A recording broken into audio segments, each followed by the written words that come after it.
lot. I actually don't think I four bet the entire time. Even when we get a little deeper, and I mean I kind of regret that. I think I was playing two tables at the time, which it kind of hurts when I play heads up, and when I play heads up, I really like to play like one or two tables, and I even at two tables, I lose some of my quickness and my edge and stuff like that. So I start to I don't four bet as much as I should, and I don't think I four bet at all here. Also because this guy does he eventually just seems to not ever be wanting to fold. So uh, I don't even get into the four betting game, but he's just three bet us twice in the past. I think two opens, and I defend king six suited. It's kind of loose, but it's all right. And we flop a flush draw, and I go ahead and just check raise it to a pretty standard amount. Uh, what do we rep on this board? Not that much, besides draws, but I don't think it really matters that much with this guy. I think we should just be check raising for our equity and fold equity in the hand, and I do that, and then the turn is all right. I mean, king queen got there and stuff like that. If I was doing check raising with ace jack or something, I just improved, and he instantly calls, and then on the river I decide not to go ahead and three barrel because I think this guy is about ready to look me up, especially after he raised the turn. On the other hand, I three bet him and then I shoved the river when he raised the flush completing ace turn. So he might be getting curious, and I think he would call a shove here with a jack, possibly even some tens, because the flop is pretty drawy. So I decided to check, and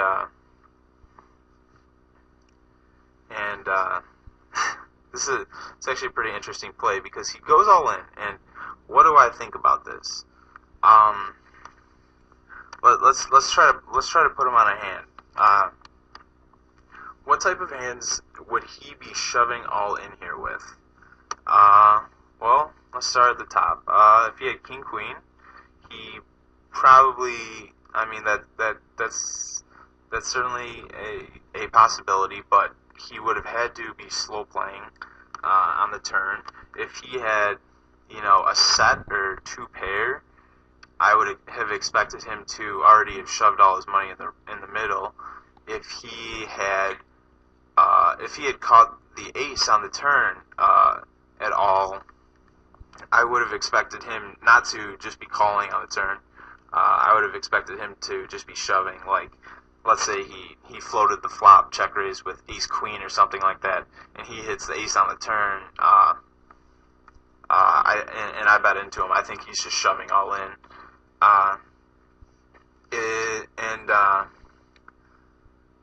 That's kind of it. If he had a jack or a ten or a bluff catcher,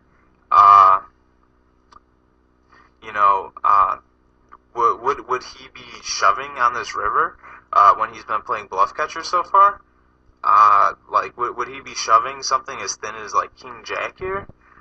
I don't think so. And like I said, the flop is pretty drawy. There's other straight draws and diamond draws, and king high diamond draw does pretty good against other misdraws.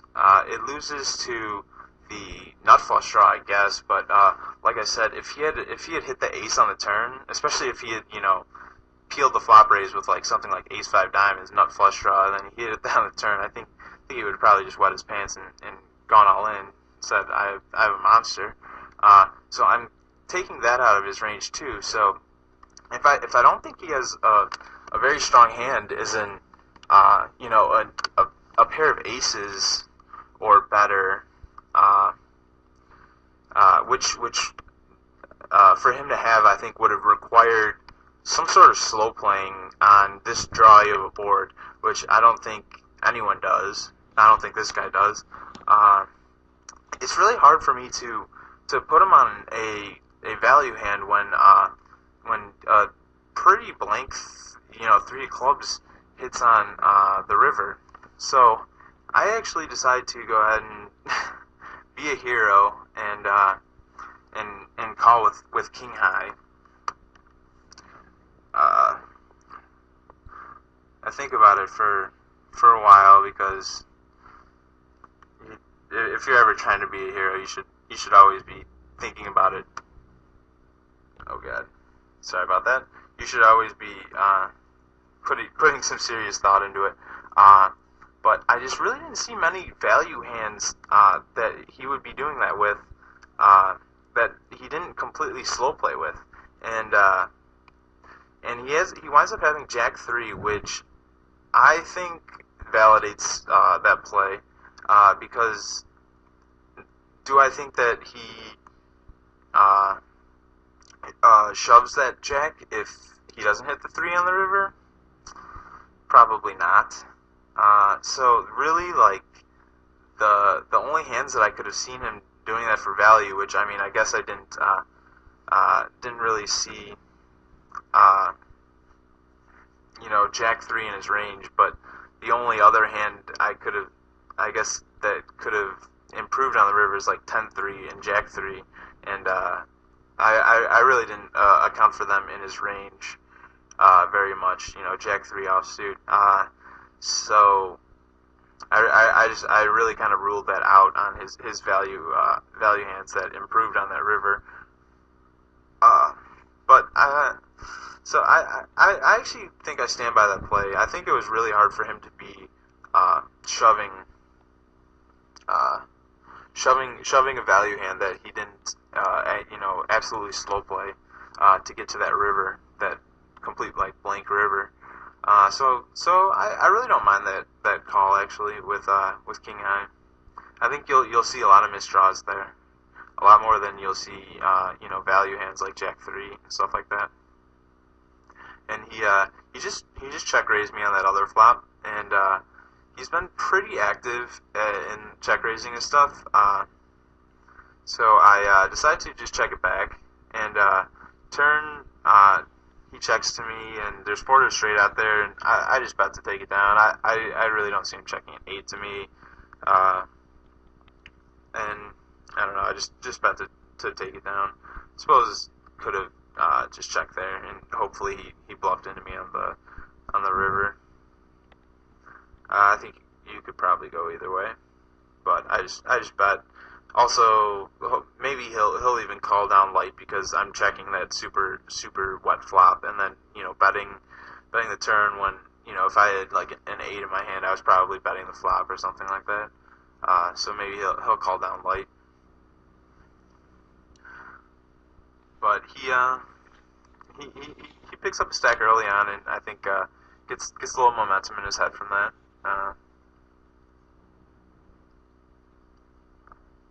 And he goes ahead and 3-bets again, and he really starts to 3-bet a lot, and I have some trash, so I just go ahead and fold. And one other thing is when you don't 4-bet anyone when they're 3-betting you a lot, and you just kind of fold a lot to it, it kind of encourages them to keep 3-betting you. And maybe even up the frequency at which they 3-bet you, which can also be, very lucrative on your end, to, be inviting someone to be 3-betting, with a wider range of hands, with a higher frequency. That's fine to me, because when I play back at them, it'll be really hard for them to, play back at my, much stronger than their range of hands, because I've been folding so much, and against their just generally pretty weak range if they're 3-betting a ton. So I find that those types of situations, if someone wants to keep 3-betting me, I'll invite them to, because I really like that type of situation.